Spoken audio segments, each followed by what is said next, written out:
السلام علیکم۔ حضرت عمر فاروق رضی اللہ تعالیٰ عنہ اور ایک بوڑھی اماں کا واقعہ۔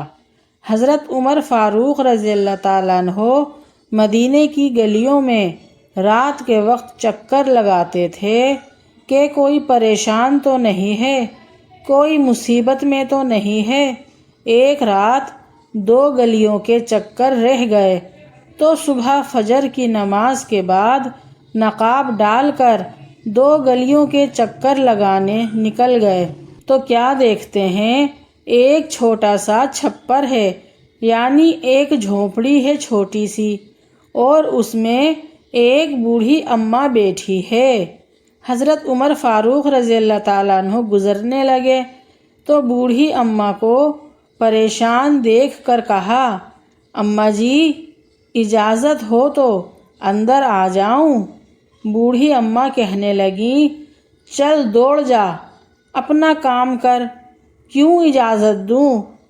کہنے لگے، تیری مہربانی ہے اماں، آنے دو۔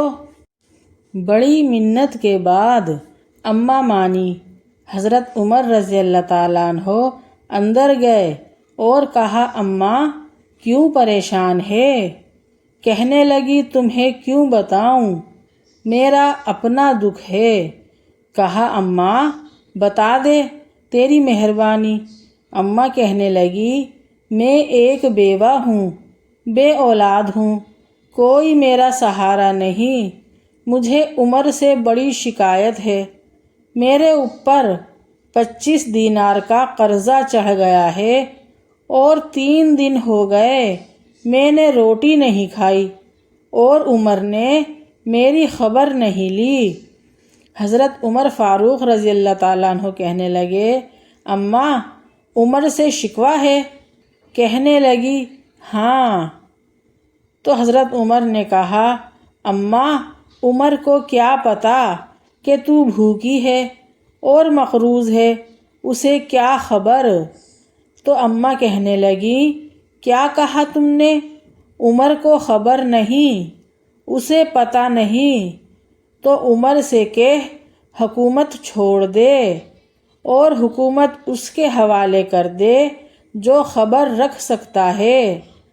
تو بوڑھی اماں کی یہ بات سن کر حضرت عمر فاروق رضی اللہ تعالیٰ عنہ کانپنے لگے، دوڑے چلے گئے، گھر سے اناج کا تھیلا کندھے پر رکھا، 25 دینار بھی لیے گھر سے اور پکا پکایا کھانا بھی لیا اور چلے اماں کو دینے۔ خادم نے کہا، حضرت مجھے دے دیجئے، میں اٹھا لوں گا۔ حضرت عمر نے کہا، اچھا تو پہلے یہ بتا، قیامت کے دن بھی میرا بوجھ اٹھا لے گا؟ نہیں نا، تو پھر مجھے خود اٹھانے دے۔ پھر اماں کے سامنے 25 دینار رکھے اور اماں کو حضرت عمر فاروق رضی اللہ تعالیٰ عنہ نے 2 مہینے کا راشن بھی دیا اور پکا پکایا کھانا بھی دیا اور ان اماں کو کھانا کھلایا۔ اماں چارپائی پر بیٹھی تھیں تو حضرت عمر رضی اللہ تعالیٰ عنہ نیچے بیٹھے تھے۔ پھر کہنے لگے، اماں چل عمر کو معاف کر دے، چل جانے دے، بیچارے کو پتہ نہیں چلا۔ اماں کہنے لگیں، تو نے پھر عمر کا ذکر چھیڑ دیا؟ بیٹا میرے گھاؤ بڑے گہرے ہیں، میرے زخم بہت بڑے ہیں، تجھے دکھا سکتی تو دکھاتی کہ میں کتنی تکلیف میں ہوں۔ میں تو کسی بھی وقت دنیا سے چلی جاؤں گی، مگر میں نے عمر کو معاف نہیں کرنا۔ جب میں قبر میں جاؤں گی تو نبی کریم صلی اللہ علیہ وآلہ وسلم آئیں گے تو میں عمر کی شکایت کروں گی، میں کہوں گی، حضور اس سے پوچھئے بیوہ اور بوڑھی کا خیال نہیں کیا؟ تو حضرت عمر رضی اللہ تعالیٰ عنہ کے غلام کہتے ہیں، میں نے حضرت عمر رضی اللہ تعالیٰ عنہ کو کبھی اتنا روتے ہوئے نہیں دیکھا جتنا آج روئے۔ کہنے لگے، اماں عمر کو میں جانتا ہوں، وہ کمزور ہے، تو شکایت نہ لگانا، چل معاف کر دے۔ تو اماں کہنے لگی اچھا تو مجھے کچھ اچھا لگتا ہے، جا تیری خاطر عمر کو معاف کیا۔ حضرت عمر فاروق کہنے لگے اماں مجھے لکھ کر دو۔ تو اماں کہنے لگی تو خود لکھ لے، میں دستخط کر دوں گی۔ حضرت عمر نے لکھا کہ فلاں بن فلاں کو عمر سے شکایت تھی، پر انہوں نے عمر کو معاف کر دیا۔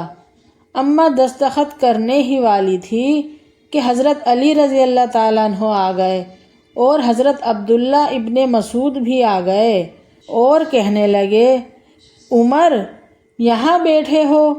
میں سارے مدینے میں تلاش کر رہا تھا۔ جب اماں نے یہ سنا تو اٹھ کر کھڑی ہو گئیں کہ آپ عمر رضی اللہ تعالیٰ عنہ ہیں۔ اوہو آپ عمر ہیں؟ حضرت عمر نے کہا اماں تو نے جو کہا ٹھیک کہا، لیکن اپنے وعدے پر قائم رہ اور دستخط کر دے۔ اماں نے دستخط کیے تو حضرت عمر کہنے لگے علی آ گئے ہو تو بطور گواہ تم بھی دستخط کر دو، اور عبداللہ ابن مسعود بطور گواہ تم بھی دستخط کر دو۔ جب دستخط ہو گئے تو حضرت عمر رضی اللہ تعالیٰ عنہ نے رقعہ لپیٹا اور حضرت علی رضی اللہ تعالیٰ عنہ سے فرمانے لگے کہ یہ رکھ لو، مجھے لگتا ہے میں تم سے پہلے دنیا سے جاؤں گا، اور جب میں پردہ کر جاؤں تو یہ رقعہ میرے کفن میں رکھ دینا۔ اگر حضور صلی اللہ علیہ وآلہ وسلم نے پوچھا نا کہ میری امت کے ساتھ کیا سلوک کر کے آئے ہو، تو رقعہ نکال کر کہوں گا یا رسول اللہ ایک بوڑھی اماں ناراض تھی، میں اسے بھی راضی کر کے آیا ہوں۔ سبحان اللہ۔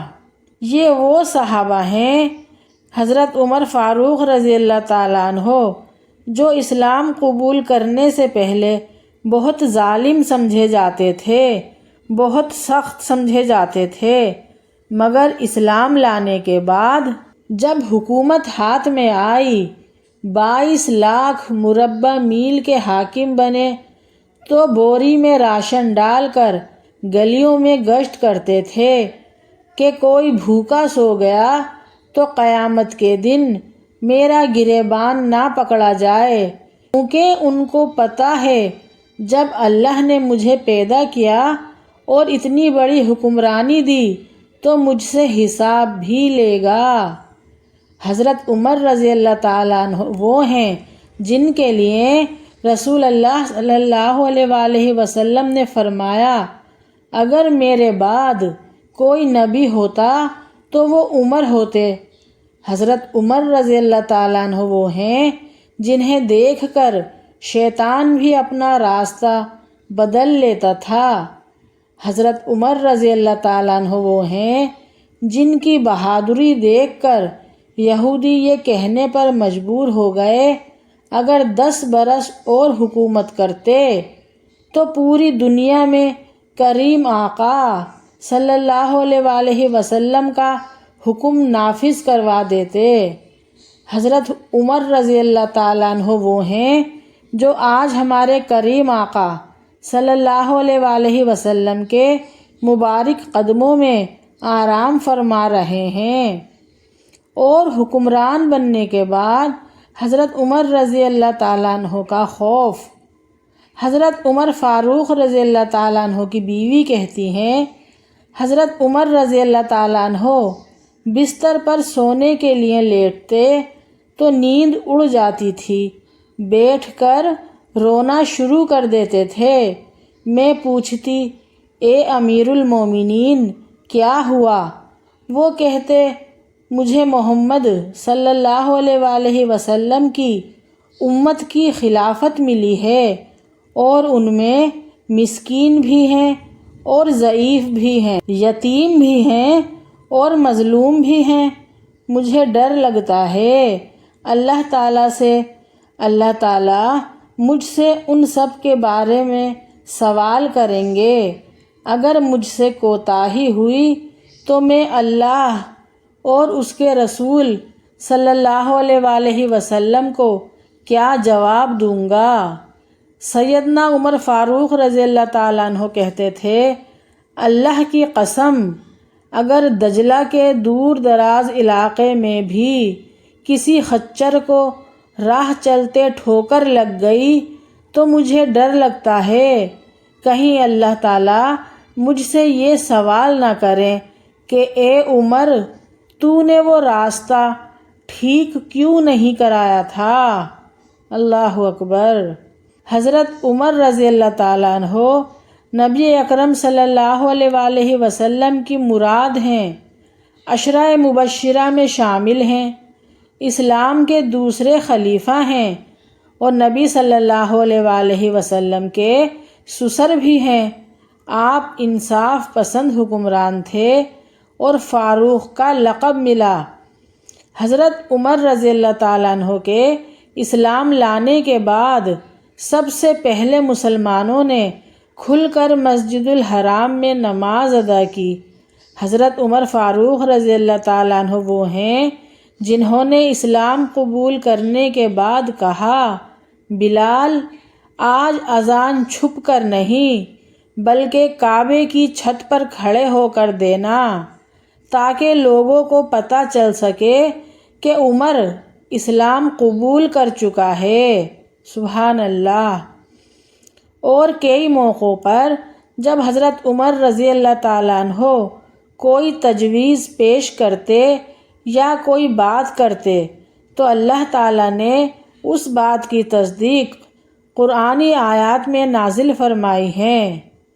آپ صلی اللہ علیہ وآلہ وسلم نے فرمایا، اے ابن خطاب، اس ذات کی قسم ہے جس کے ہاتھ میں میری جان ہے، اگر شیطان تمہیں کسی راستے پر چلتا دیکھ لیتا ہے تو اسے چھوڑ کر دوسرے راستے پر چلا جاتا ہے۔ حضرت عمر رضی اللہ تعالیٰ عنہ کی دعا، اے اللہ، مجھے اپنی راہ میں شہادت نصیب کر اور اپنے رسول صلی اللہ علیہ وآلہ وسلم کے شہر میں مجھے موت دے۔ دعا ہے رب کریم ہم جیسے کمزوروں کو بھی یہ دولت نصیب کرے، آمین ثم آمین۔ حضرت عمر فاروق رضی اللہ تعالیٰ عنہ کی وصیت۔ جب حضرت عمر بن خطاب رضی اللہ تعالیٰ عنہ کی وفات کا وقت قریب آیا تو اپنے بیٹے سے فرمایا، اے میرے بیٹے، جب مجھے موت آنے لگے تو میرے جسم کو دائیں پہلو کی طرف موڑ دینا اور اپنے دونوں گھٹنے میری کمر کے ساتھ لگا دینا اور اپنا دایاں ہاتھ میری پیشانی پر اور بایاں ہاتھ میری ٹھوڑی پر رکھ دینا، اور جب میری روح نکل جائے تو میری آنکھیں بند کر دینا اور مجھے درمیانی قسم کا کفن پہنانا، کیونکہ اگر مجھے اللہ کے ہاں سے خیر ملی تو پھر اللہ تعالیٰ مجھے اس سے بہتر کفن دیں گے، اور اگر اس کے برعکس معاملہ ہوا تو اللہ تعالیٰ وہ کفن بھی مجھ سے جلد ہی چھین لیں گے۔ اگر میری یہ ویڈیو آپ سب کو پسند آئی ہے تو پلیز لائک، شیئر، سبسکرائب ضرور کیجیے گا۔ نیکسٹ ویڈیو کے لیے اللہ حافظ۔